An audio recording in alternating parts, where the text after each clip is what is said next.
নমস্কাৰ কেট ষ্টুডিঅ' অসম চেনেলটোলৈ সকলোকে স্বাগতম জনাইছোঁ। আজি আমি অটোকেডৰ ট্ৰিম কমাণ্ডটোৰ বিষয়ে শিকিম। ট্ৰিম মানে হ'ল কাটি দিয়া। যিখিনি আমাৰ এক্সট্ৰা পৰ্চন আছে অবজেক্ট এটাৰ সেইখিনি আমি কাটি দিয়াকে ট্ৰিম বুলি কওঁ। এই ট্ৰিম কমাণ্ডটো আপোনালোকে মডিফাই মেনু বাৰত পাব বা মডিফাই মেনু বাৰখনত পাব বা ডাইৰেক্টলি আপোনালোকে এইটো মডিফাই মেনু বাৰ ইয়াত ক্লিক কৰিলেও পাব বা ইয়াত ডাইৰেক্টলি যিখন মডিফাইড টুল বাৰ আছে এই টুল বাৰখনত এইটো দেখিছেনে ট্ৰিম এই কেঁচিখনৰ নিচিনা চিম্বল এটা আছে মানে আমি এক্সট্ৰা যিখিনি আমাক নালাগে সেইখিনি আমি কাটি দিম। এতিয়া মই ইয়াৰ পৰা মডিফাই এনেকৈ কৰি ইয়াৰ পৰা চিলেক্ট কৰি দিব পাৰোঁ বা ইয়াৰ পৰা ডাইৰেক্ট চিলেক্ট কৰিব পাৰোঁ। ডাইৰেক্ট চিলেক্ট কৰি পেলাই আপোনালোকে ধৰক এতিয়া মোৰ এইখিনি পৰ্চন আছে ইয়াৰ যিখিনি অপশ্যন নালাগে তাৰ ওপৰলৈ গৈ জাষ্ট এনেকৈ ক্লিক কৰিলে হ'ব। দেখিছে ইয়াত এটা এনেকৈ প্ৰিভিউ এটা দেখাই দিছে ক্ৰছ চিন দেখাই পেলাই যে মোৰ এই বস্তুখিনি কাট খাই যাব। গতিকে মই এনেকৈ ক্লিক কৰি দিলোঁ। আকৌ যিখিনি বস্তু মোক নালাগে সেইখিনি বস্তু মই তাৰ ওপৰত গৈ পেলাই ক্লিক কৰিলে কাট খাই যায়। এনেকৈ আপোনালোকে অবজেক্ট এটা ট্ৰিম কৰিব পাৰে। মই ইয়াৰ লগতে এটা কথাও কৈ থওঁ। এতিয়া আমি অটোকেডৰ 2024 ভাৰ্জনটো শিকি আছোঁ নহয় জানো? কিন্তু যেতিয়া আমি আগৰ ভাৰ্জনবোৰ শিকিছিলোঁ তাত অকণমান ট্ৰিমটো বেলেগ আছিলে মানে এনেকুৱা আছিলে যদি কেনেবাকৈ কোনোবাই আগৰ ভাৰ্জন শিকিছিলে এতিয়া 24ত যদি কাম কৰে তেওঁলোকৰ কাৰণে একেবাৰে সহজে হৈ যাব ট্ৰিম অপশ্যনটো লৈ পেলাই কাটি গ'লেই হৈ যায়। কিন্তু যদি আগৰ ভাৰ্জন কোনোবাই শিকিছিলে তেতিয়াহ'লে ট্ৰিম অপশ্যনটো চিলেক্ট কৰাৰ পিছত এবাৰ এণ্টাৰ কৰিব লাগে যদি আমি ডাইৰেক্ট টুল বাৰ বা মেনু বাৰৰ পৰা চিলেক্ট কৰোঁ। আৰু যদি কীবৰ্ডৰ পৰা আমি চিলেক্ট কৰোঁ মানে কীবৰ্ডত ইয়াৰ শ্বৰ্ট কীটো হ'ল TR তেতিয়া আমি TR ডাবল এণ্টাৰ মনত থাকিব ডাবল এণ্টাৰ প্ৰেছ কৰিব লাগিব যদি কোনোবাই পুৰণা ভাৰ্জন ধৰক 2017, 18 এনেকুৱা ভাৰ্জন ইউজ কৰে আৰু 2020ৰ পিছৰ ভাৰ্জনবোৰত কি মই গোটেইবোৰ ভাৰ্জন মই চোৱা নাই কিন্তু যিহেতু মই এতিয়া লেটেষ্ট ভাৰ্জন 2024 কৰি আছোঁ তো ইয়াত এইটো সহজ কৰি দিছে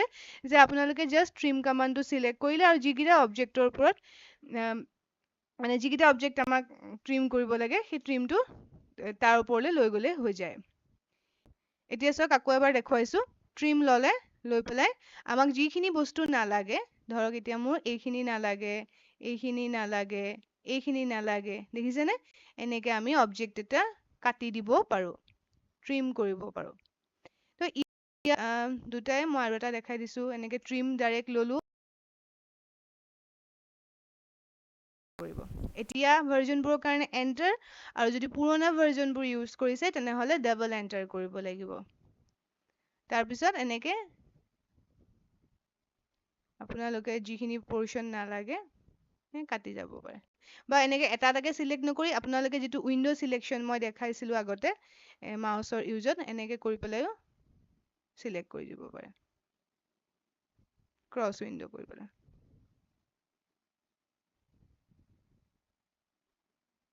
আগৰ ভাৰ্জনবোৰত আমাৰ এটা বাউণ্ডেৰী লাগিছিলে এতিয়া নালাগে এনেকৈ আমি যিকোনো এটা অবজেক্ট ট্ৰিম কৰিব পাৰোঁ। এতিয়া চাওক ট্ৰিম কমাণ্ডটো যেতিয়া আমি চিলেক্ট কৰোঁ ইয়াৰ তলত আৰু কেইবাটাও অপশ্যন দেখায় দেখিছেনে কাটিং এজেছ ক্ৰছিং। এতিয়া মই এটা আপোনালোকক প্ৰেক্টিকেল কথা এটা কৈ থওঁ চাওক ইমান সহজতে আমি এতিয়া ট্ৰিম কৰিব পাৰোঁ ট্ৰিমছ অপশ্যনটো চিলেক্ট কৰিলে জাষ্ট অবজেক্টটোৰ ওপৰত গৈ ট্ৰিম কৰিব পাৰে।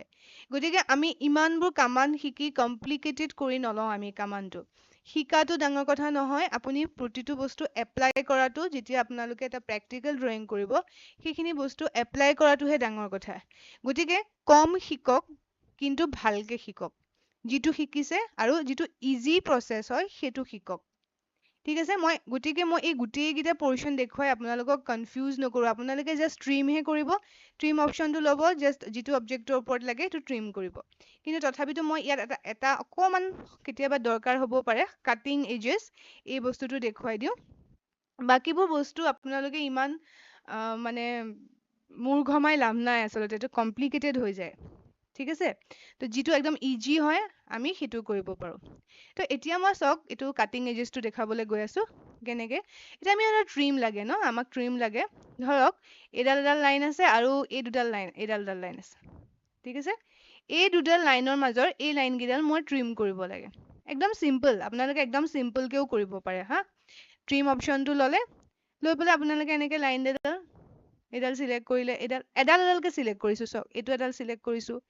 এইটো এডাল সিলেক্ট কৰিছো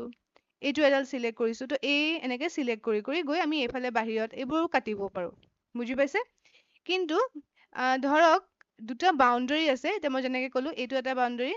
আৰু এইটো এটা বাউণ্ডাৰী আছে এই দুডালৰ মাজত এই লাইনখিনি আমি একেবাৰতে যদি কাটিব বিচাৰো তেতিয়া আমি ইয়াত ট্ৰিম অপচনটো ললো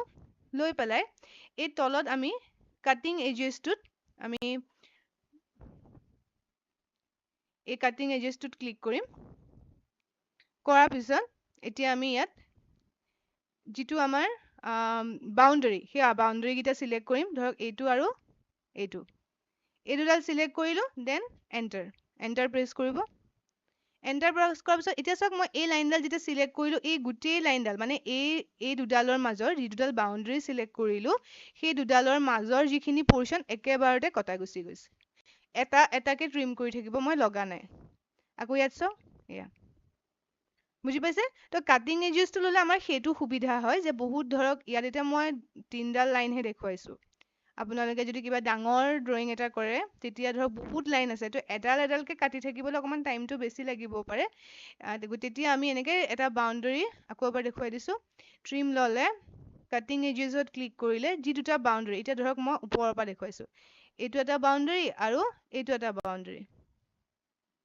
ঠিক আছে দেন এন্টাৰ এন্টাৰটো প্ৰেছ কৰিব লাগিব বাউণ্ডাৰীটো সিলেক্ট কৰাৰ পিছত নাপাহৰিব তাৰ পিছত এতিয়া মই এই লাইনডাল একেবাৰতে ট্ৰিম হৈ গুচি গৈছে মানে এই দুডালৰ মাজত থকা লাইনডাল একেবাৰতে ট্ৰিম হৈ গৈছে নহলে মই ডাইৰেক্ট ট্ৰিম কমাণ্ডটো একো নকৰি পেলাই মই কৈছো আপোনালোকে যদি কমপ্লিকেটেড নকৰিব নিবিচাৰে একদম সিম্পল কৰিব বিচাৰে ট্ৰিম কমাণ্ডটো ইয়াৰ পৰা সিলেক্ট কৰিব কৰি পেলাই জাষ্ট খালি এডাল এডালকে কৰিব লাগিব যেতিয়া আপোনালোকে বহুত প্ৰেক্টিচ কৰিব তেতিয়া আহি যাব এনেকে উইন্ডো সিলেকশ্যন কৰিও একেবাৰতে মাৰি দিব পাৰে বুজি পাইছে আজি মই বেছি নেদেখুৱা ইমানে দেখুৱাইছো নেক্সট মই এক্সটেন্ড কমাণ্ডটো দেখুৱাম কিবা যদি বুজি নাপায় জনাব মোক কমেন্ট বক্সত ধন্যবাদ